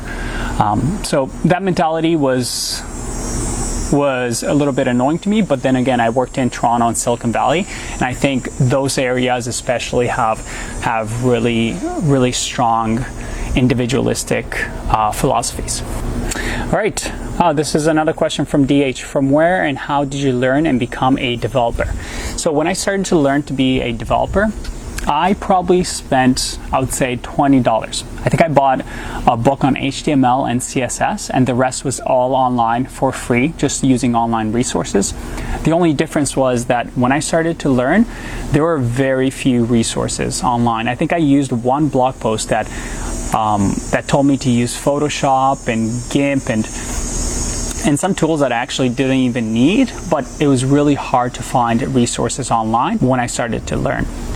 So I essentially just try to grab as many resources as possible and create my own curriculum, but it's not like it is now. I think right now we have a lot of resources online. It's a lot easier, and there's more of a clear-cut path to become a web developer. So I'm a little bit jealous, but I also did the same thing that you probably are doing, which is watch a lot of online courses, read a lot of books, read a lot of articles, and most importantly, building my own projects and coding as much as possible. That nothing beats actually coding. You can watch videos all day, but if you're not doing anything, if you're not producing anything, it's like watching a tennis match and trying to become a better tennis player. It's just not going to happen. We have Jamie who asked, what's the best way to practice code? Is it good by imitating someone else's code for practicing? Again, goes back to my last point. The best way to practice code is to code. The more you code, the more you practice, the better it is. But keep in mind that the best way to code is to solve your own problems, create your own projects. I actually don't recommend just watching all my videos and following along without coding, because then you're not going to be able to do things on your own. The best way to code is to code by doing your own thing. You can watch 100 videos on people coding and follow along, but if you don't understand why we're doing things, then when you're left to your own device, you're not going to be able to do anything. So the best way to code is think of a project today, think of a task that you have to do over and over in your life, and see if you can automate it with code. That's the best way to learn. Ty Lim ask, what is your favorite tech stack? My favorite tech stack is the one that lets me accomplish my goal as fast as possible. That's a very vague answer, but honestly, anything that lets me finish fast and deliver something fast is my favorite tech stack. Because I tend to work by myself or in small teams, I really prefer things that are efficient. So for example, I'm not a big fan of TypeScript, because although you get type safety and static typing, it's a lot of extra code. It's the same reason that I personally am not a big fan of Java programming, not because it's not a great language, but because for my personal use cases, I'm not working at a big company with thousands of developers for, let's say, a financial institution. If I'm building a personal project, I'd rather use something quick and easy like Python or JavaScript to write a few lines of code and accomplish a goal. So there's really no favorite tech stack. It's the stack that allows me to accomplish the goal the fastest, which happens to be usually dynamically typed languages, and usually the languages that I'm comfortable with. I don't need to learn something new until I have a need to learn something new. All right, S. Morales Jr., that's what it is. Any advice on escaping the golden handcuffs and going freelance? I have a cushy non-developer job at Google, and it's hard to imagine leaving when I have a family and a mortgage, but I long for freedom. And this topic of freelancer is another topic that has come up many times. So let me address it right now. You know, I get to work remotely. I get to work for myself, which I feel very fortunate about, and I'm extremely lucky. But when it comes to freelancing, I actually am against freelancing.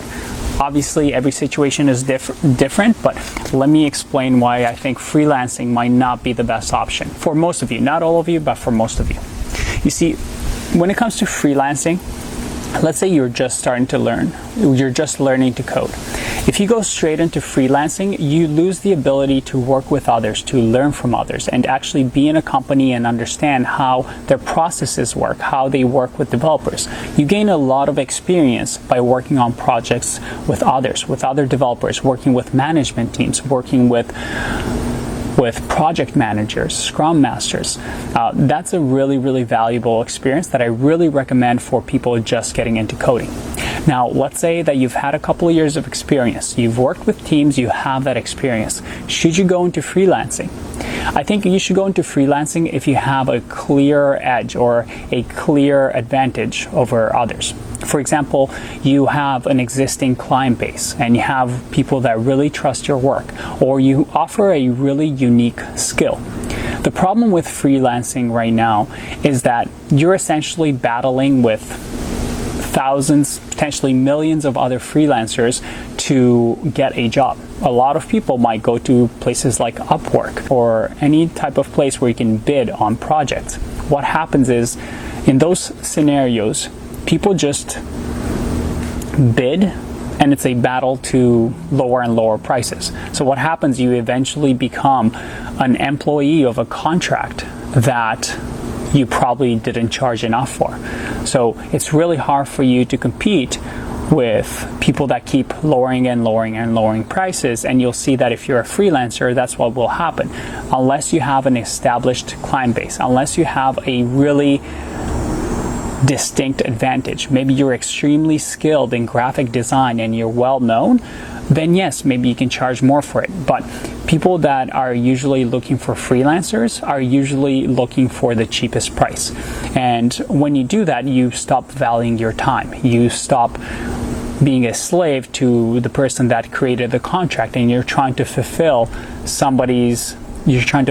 and please this person so that they give you a good review for the next contract job. I think freelancer jobs can be good, but there's also a lot of issues that come with it. If you want to be a freelancer or perhaps be your own boss, I think there's better ways for you to go about it. I think there's smarter ways to go about it instead of competing with others on price. So I know that's not really helpful. It's just my personal opinion when it comes to freelancing, but it is a question that I get asked a lot. Freelancing essentially involves you taking a lot of time finding clients, working a lot for clients, and at the end of the day, why not just work for a company that already has the clients for you so you can gain that experience? You might think you have the freedom of being a freelancer, being your own job, but instead you're an employee of whoever your contractor is. That's my advice. I know it's not very, very helpful. But like I said, it's not for everybody. I think there's better opportunities for you to work remotely. You can work for remote companies. There's tons of websites right now of showing companies that hire remote workers. I think that's a better option for you than being a freelancer because the reasons that I mentioned previously. JT Avares 8 asks, how is life as far as time spent with family and doing what you like now as an instructor and before when you work for a company? Do you enjoy work more now or before when you work for a company? Hands down, I absolutely love what I'm doing now. I wake up every day and all I can think about is work and what I'm going to teach or what video I'm going to record or what coding challenge I'm going to do. I feel so extremely lucky to be at a point in my life where I absolutely adore and love what I'm doing. And I wouldn't trade it for anything in the world. Being a developer was absolutely great. Working full-time for a company, I loved it. You know, I had a lot of friends.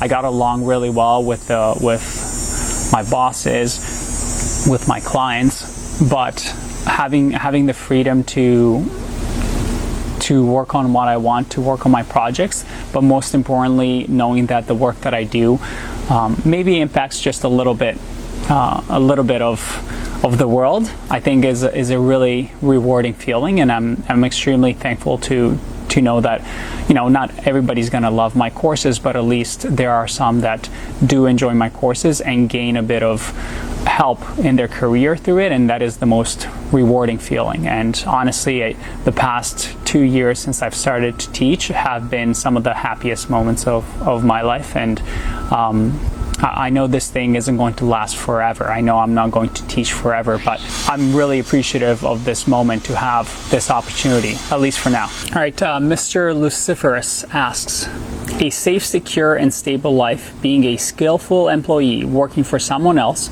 or dreaming big and starting a business on your own and being your own boss. What path do you suggest?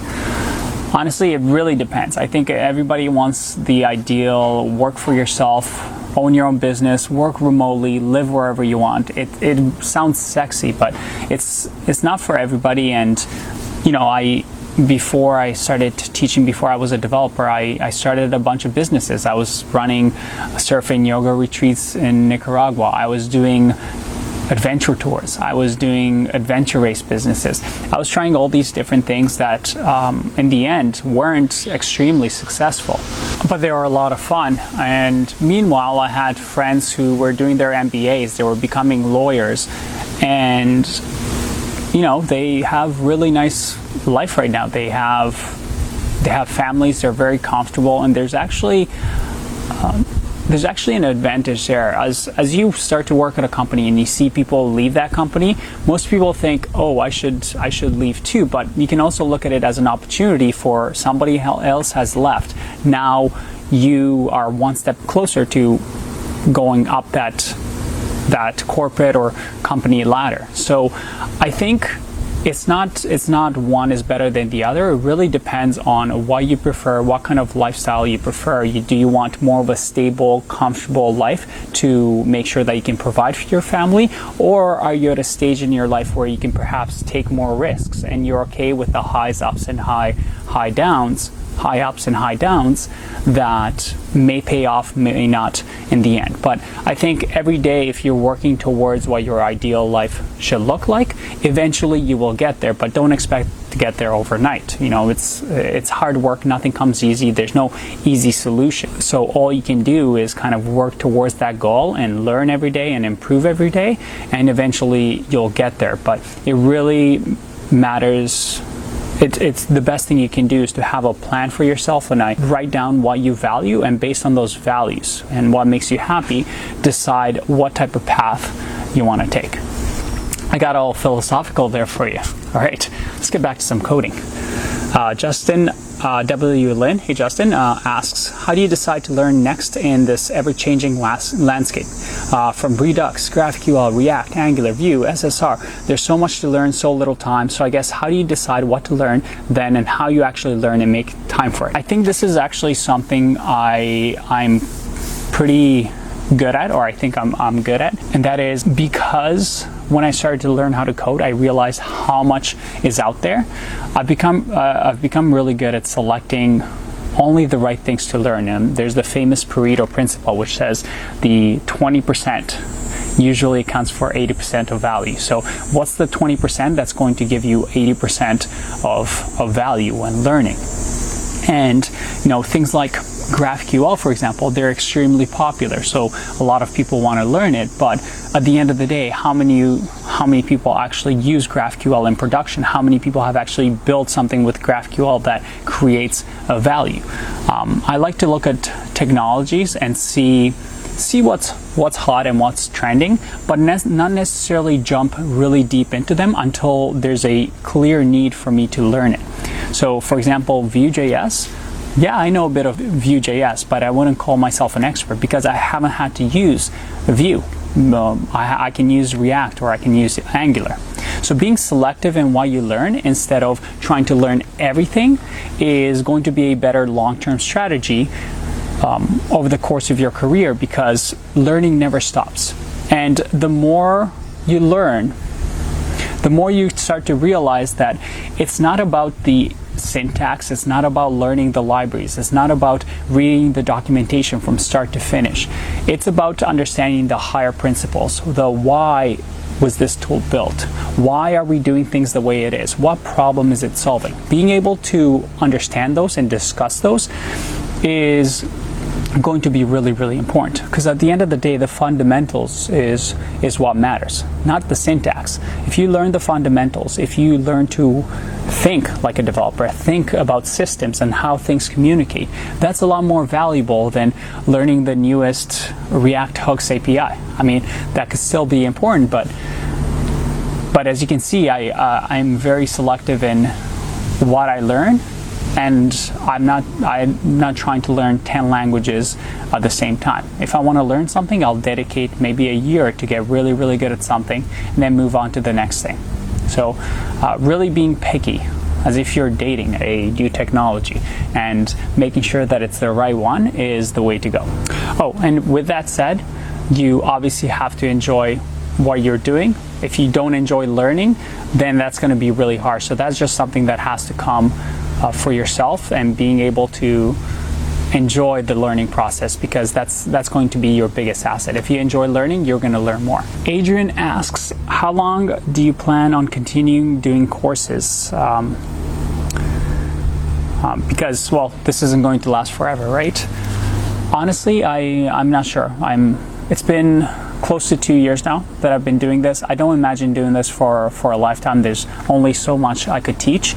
I'm going to keep going until I stop enjoying it. Right now, I really enjoy the process. I get a lot of reward by hearing your reviews and how pleased you are with the courses. So that really drives me to create more. But eventually, I will have to stop. I can't just keep creating courses. They do take a lot of time and effort. So I hope that I can keep going for a few more years, but one day maybe retire and spend a little more time with family or move on to something else. But for now, don't worry, I'm not going anywhere. Balloon asks, do you play any instruments? No, I am the least musically talented, artistically talented person you'll ever meet. I took piano lessons, guitar lessons when I was a kid, and I'm hopeless. Thank God coding exists, and thank God sports exist, because if I had to do anything in the arts, I would not be very good. Garasan asks, it would be really inspirational for all of us to. What do you want to do with the next 10 years of your life? Coding, business, looks like he's the same age as me, so just asking what's the next 10 years of my life look like? The next 10 years of my life is going to involve learning every day. I want to, whether it's coding, whether it's different things, I have different hobbies that I want to keep improving at. I really like surfing, so I want to become a better surfer. And there's so many things that I really want to improve. So honestly, every single day, my goal is to learn. I want to hopefully have a family by then and have a house and just enjoy life. And hopefully in 10 years, I'm retired, being able to spend every single day with my son or daughter and just enjoying life. But honestly, what I'm doing now is not much different than what I hope to be doing 10 years from now, because I am really, really happy with how life is right now, and I wouldn't really change anything. Dorian again asks, do you think all the races you do and yoga and exercises help you mental clarity and have helped your career as a developer when things get rough? Yeah, so fun fact, I'm also a yoga instructor on the side, and I do a lot of adventure racing as well, and both of those things I think actually really help with being a developer and dealing with different situations at work. I think for adventure racing, it puts you into situations that are extremely uncomfortable that you have to just survive through, and then with yoga, obviously, it stills your mind, especially with meditation as well. I think those are extremely important, especially when compared to coding, when you're staring at the screen and everything is usually fast-paced and it's really, really easy to get lost in your head. I think balancing out coding with something that's complete opposite, like yoga or meditation. Again, not to get a little hippie here, but I think doing different things is important, and being physically active, being mentally strong this is your vessel and this is your body, and you should take care of it, and it will only improve you as a developer and as a coder. So I 100% think that although for some people it may be silly to meditate, although for some people they don't enjoy exercising, everybody has their different things, but I think doing something other than coding is really, really important for that balance and to not burn yourself out.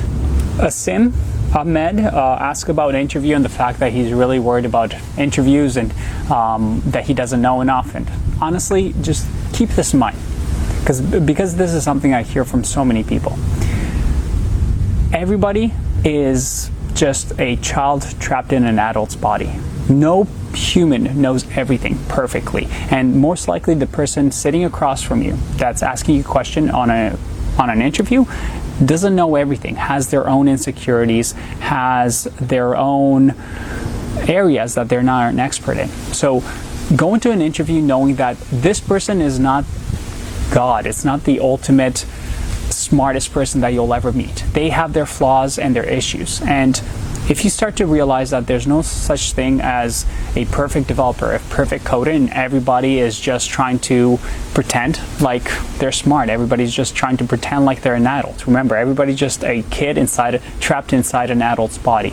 You start to realize that this whole world that we live in, this whole system that we're in, is just a game. Just like you're a coder, just like you're a programmer and you're trying to create a system, this is simply a system that you need to learn, to adapt to, and to try to essentially beat or improve. So put yourself in their situation. They want to feel important. They want to feel like they're doing a good job. So maybe asking them questions during the interview, maybe praising them for something that they did, even though they're the ones being interviewed, is going to make them feel better. That perhaps will make them ask you better or easier questions.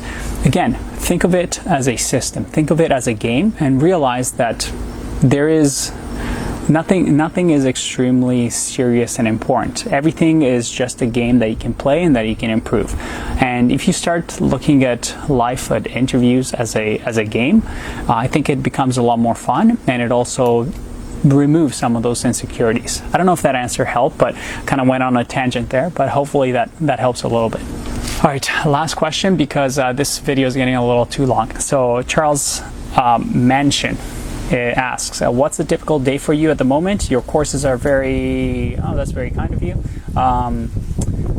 Seem to be your healthy way of living and your sporty attitude. It'd almost be worth a course on how to balance your life and the way you do things while you code. I guess I kind of already talked about this, but my everyday life usually involves in the morning drinking coffee, reading articles and catching up in the industry, learning a little bit. I really like morning for learning, and then I usually either record or plan recording or edit videos in the afternoon. Then around 1-2 o'clock I usually go out for a run, do some exercises, try to get outside, not stare at a screen, and be active. And then I come back. I usually check out my emails, answer questions, go on Discord and chat with other students. And then usually by 5 o'clock, I'm done. I don't do any work. I stop whatever I'm doing, because I know after 5 o'clock, for me personally, I'm not productive. So I usually spend time with family, with my girlfriend, or do social activities, or maybe go play some tennis, go play some soccer, go for a hike, just to relax. And I usually go to bed at 10 o'clock. Not that very exciting. I don't enjoy going to bars or clubs anymore. I'm an old soul, and at 10 o'clock I'm ready for bed and I'm ready for the next day. So a pretty boring day, nothing too exciting, but it's what I like. All right. Anyway, this was the AMA video.